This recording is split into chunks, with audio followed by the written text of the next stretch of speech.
Broadcasting live from the Roanoke Valley of southwestern Virginia.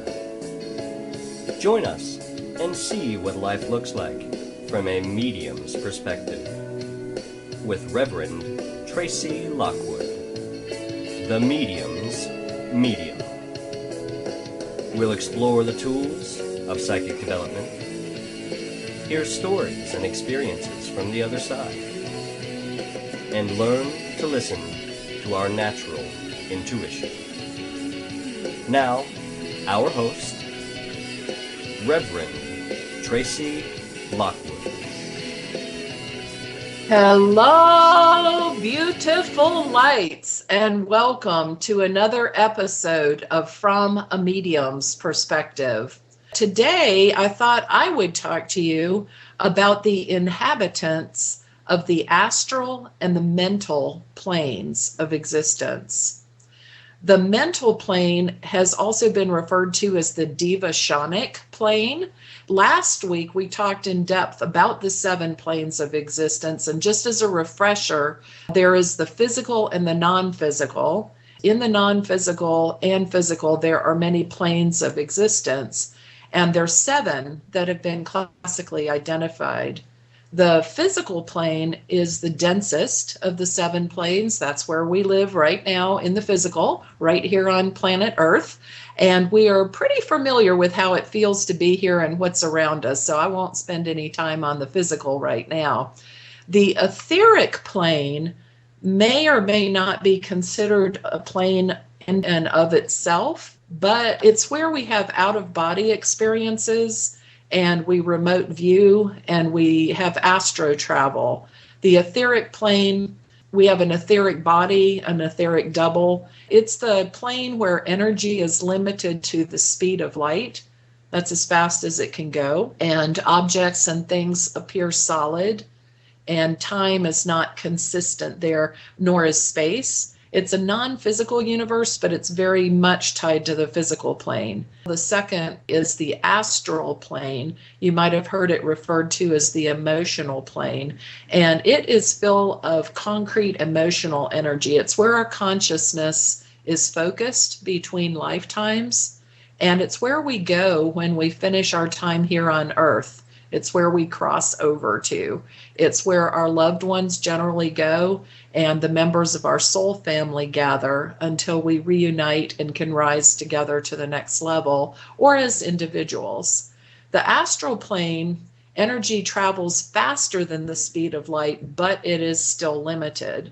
Objects and things are not solid. If you were looking at something from the astral realm that was here in the physical plane, you could actually see the molecules vibrating in the different infrastructure of physical matter. It wouldn't appear solid to you. You could look, you could go through it. And of course, people that are crossed over can move through solid objects, right? It's sort of not ordered exactly by time. Events are ordered by emotion rather than time, which is an interesting change for people that have crossed over.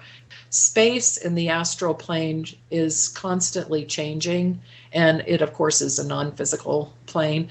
The mental plane, or the devashanic plane, I'm going to be talking to you about who lives in the astral plane and who lives in the mental plane.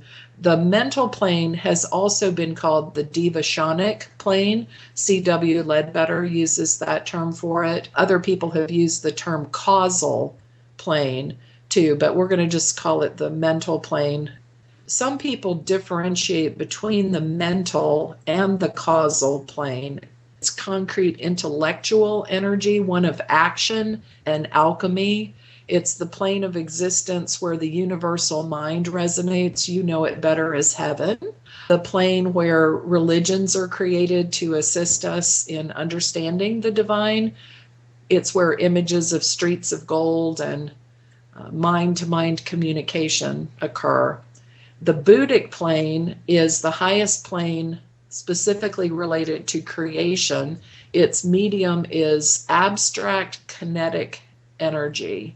And the Buddhic plane is sometimes called the plane of unity. Wikipedia says that the Buddhic plane is that of the soul, a hyperplane or continuum universe and separately or enclosing and interpenetrating the other grosser planes. So the Buddhic is its own distinct energy and state of being, but it ties all the other levels together, similar to the Akashic plane, which also does. We talked about that in the last session. The Buddhic plane is described as a realm of pure consciousness. According to Theosophy, it exists to develop a state of mind where you're unselfish and you don't solve problems with your ego. The fifth plane is the spiritual or atmic plane. And in that level, the energy has no pattern at all. It can do anything. Objects, people, and things do not exist in form. No space or time is in order. It's sort of a dimension of the soul where we have connections to one another. It is completely non-physical in nature, and energy follows no recognizable pattern. Objects don't exist as objects. Time and space are irrelevant. And then there's the divine plane. And Wikipedia says that according to some teachings, all souls are born in the divine plane, and that we descend down through the lower planes. However, souls will work their way back to the divine plane.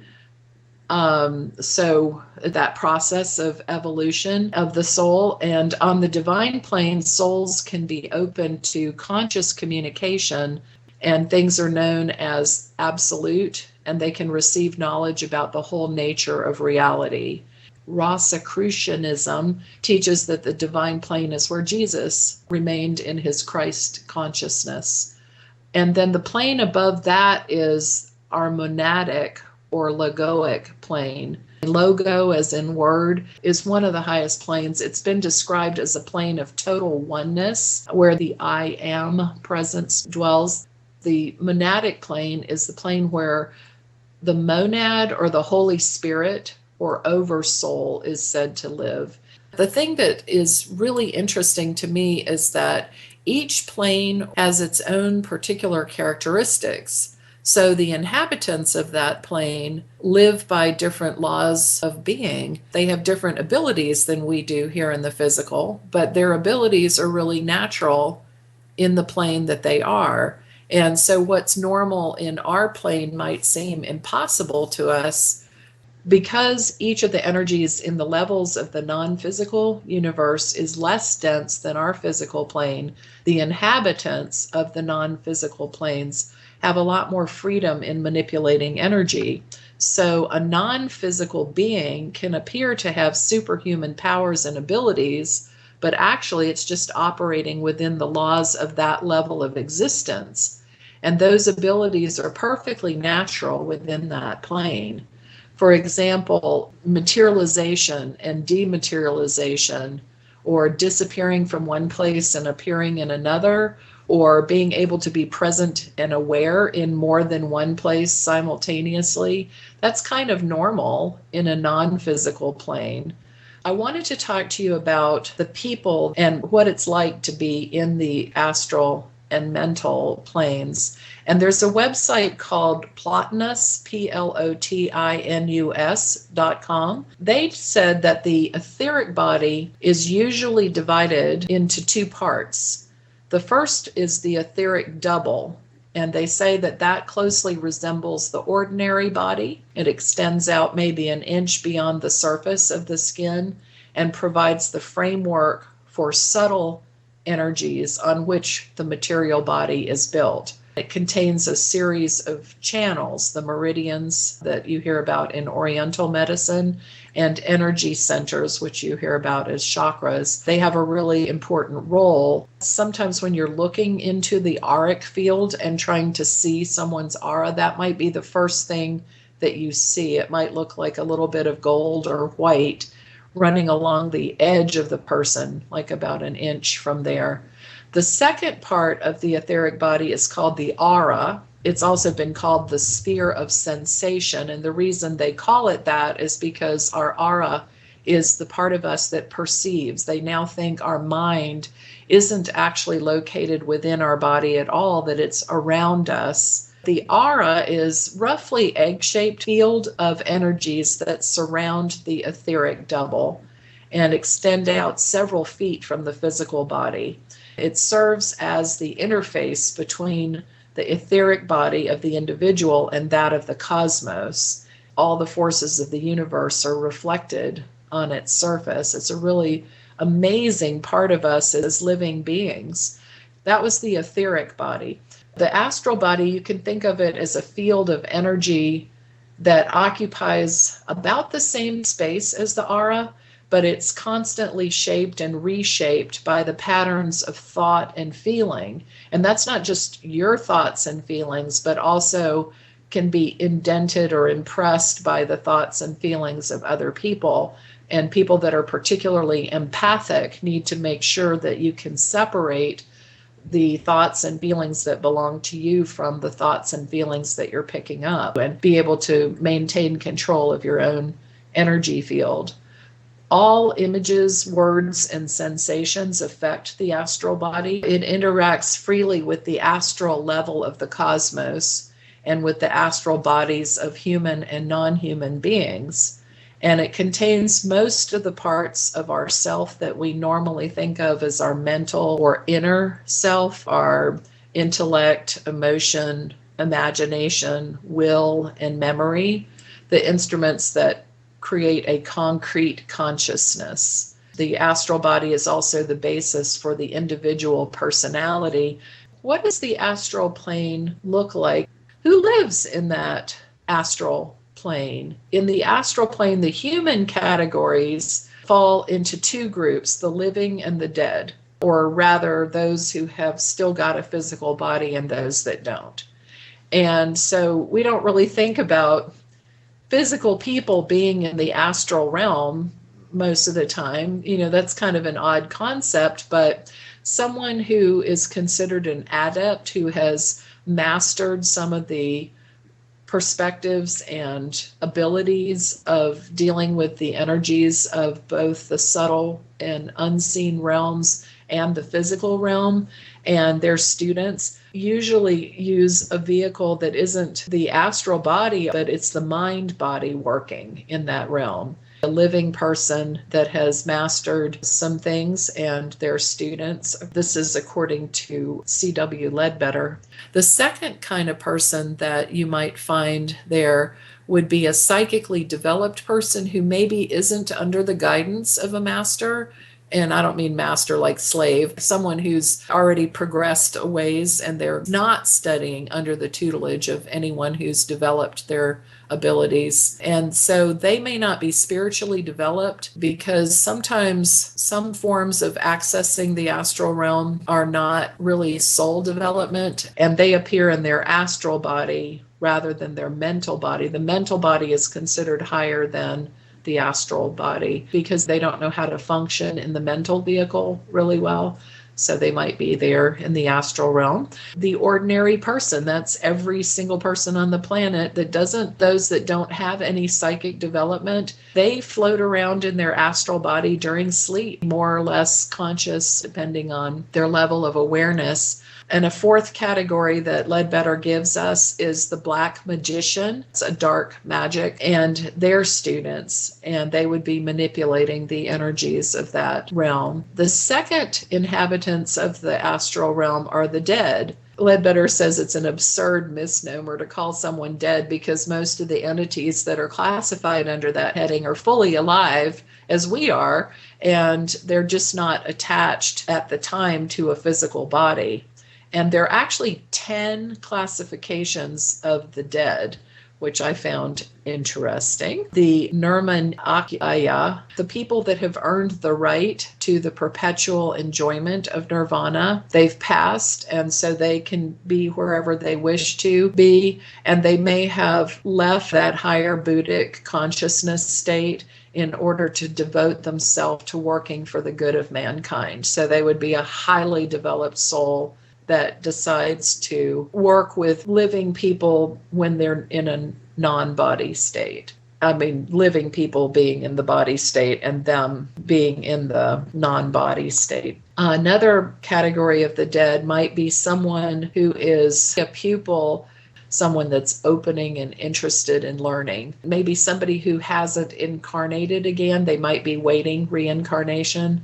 So that could be a category too. So we've got the higher soul that chooses to help mankind, and then we have the people waiting to come back into the physical state so that they can learn. You also find the ordinary person after death. It's just a regular person, somebody who's passed. You would find them in the astral realm. Also, you'd find the shade in the astral realm, and that is when the astral life of the person is over and he passes into the mental realm, which is the higher realm of vibration.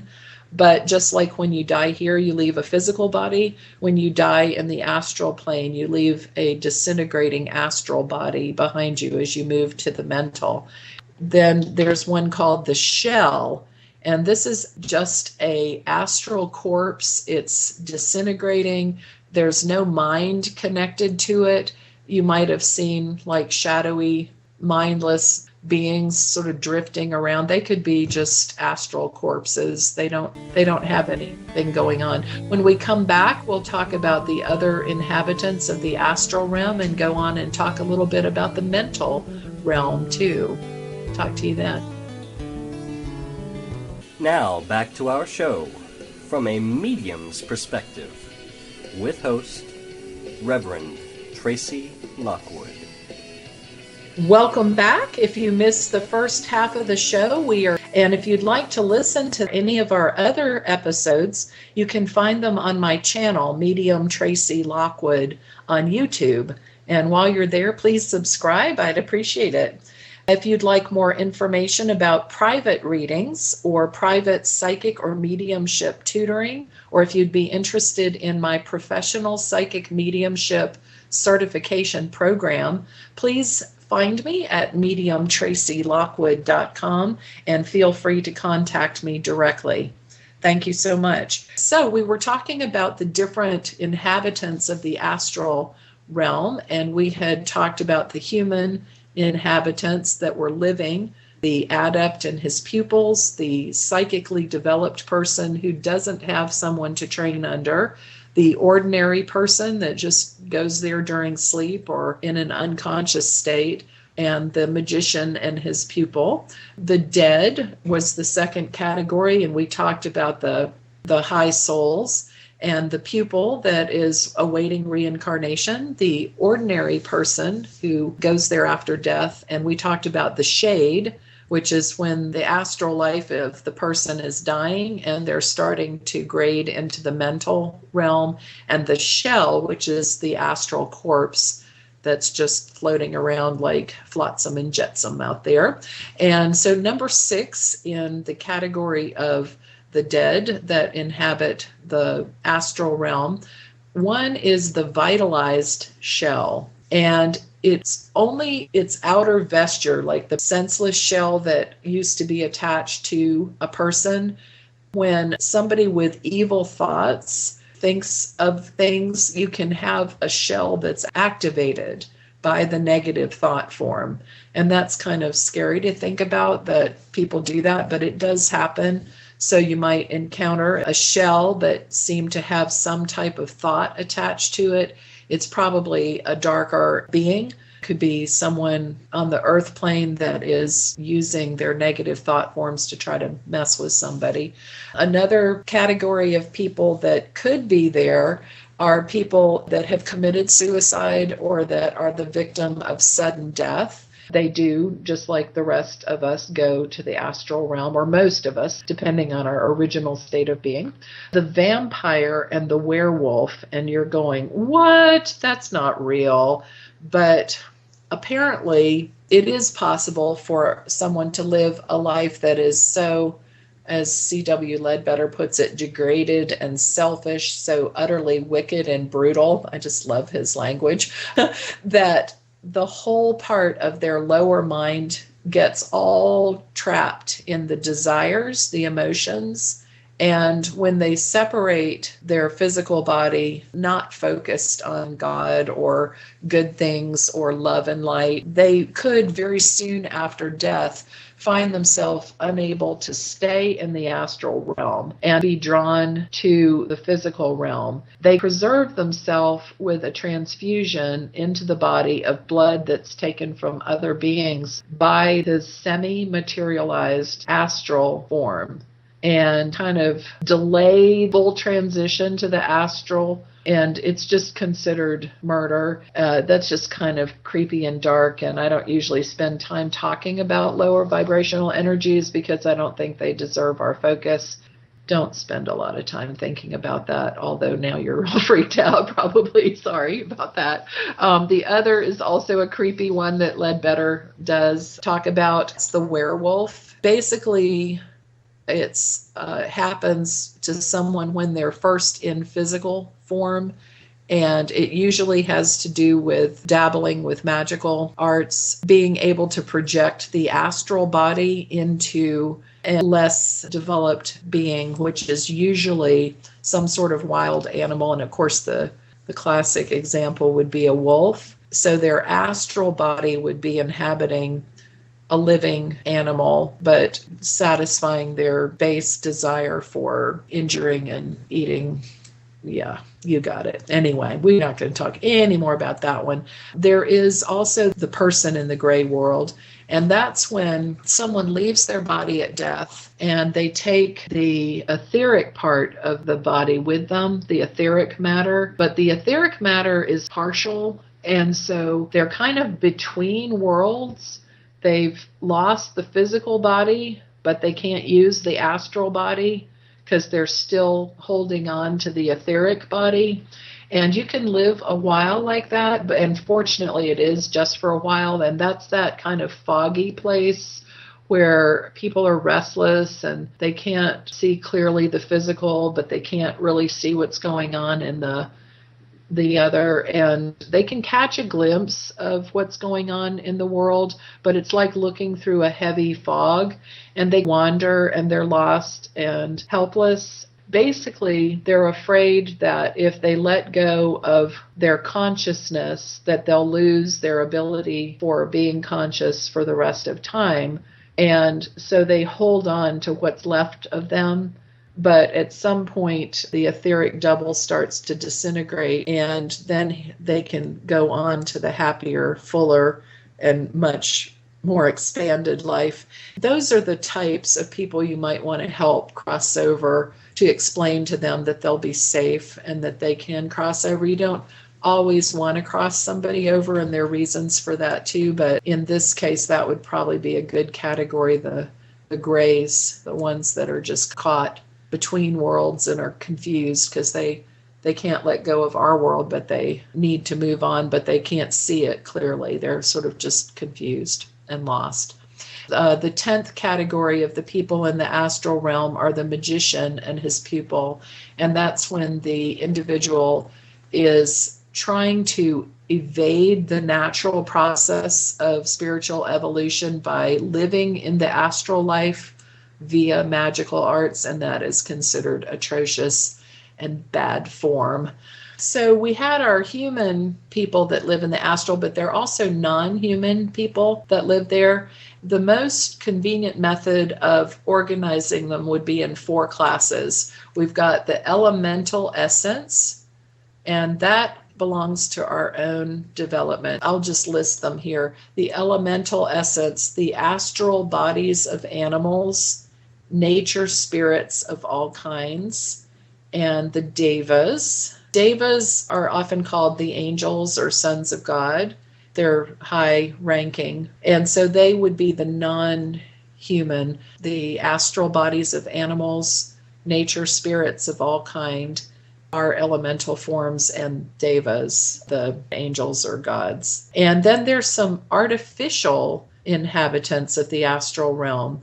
And these are elements that are formed consciously through the thought force of people. It acts as if it has the full intelligence of the person that creates it. It's considered a conscious elemental. And then they're human artificials, and that is entirely the product of a will that is outside of its own.